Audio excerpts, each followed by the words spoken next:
হুই হুই আজকে বাড়ি থেকে চলে গেছে, এই বাদামগুলো আমি আজকে একাই বসে বসে খাবো। আরে বুড়ি মাসতেছে, তাড়াতাড়ি বাদামগুলো সরিয়ে রাখি। আরে গোলু, তোর হাতে ওগুলো কি দেখা যায়? কিছু না এগুলো বুড়িমা।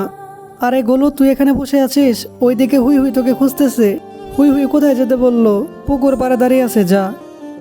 আচ্ছা ঠিক আছে বুড়িমা, আমি তাহলে হুই হুইয়ের কাছে যাচ্ছি। গোলু তো চলে গেছে, তাহলে ওর বাদামগুলো নিয়ে পালিয়ে যাই, ও টেরই পাবে না।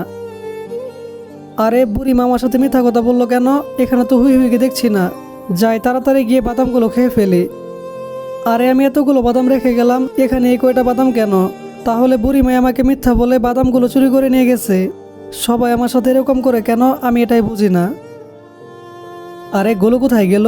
মনে হয় বাইরে গিয়ে খেলতেছে, ওকে গিয়ে খুঁজে আনি। গোলু তুই কোথায়? আমি চলে আসছি।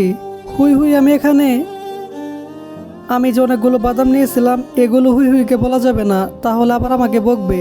তো বন্ধুরা, অন্যের কোনো জিনিস তোমরা না বলে কখনো নিও না, এবং আমাদের চ্যানেলটি সাবস্ক্রাইব করতে ভুলো না।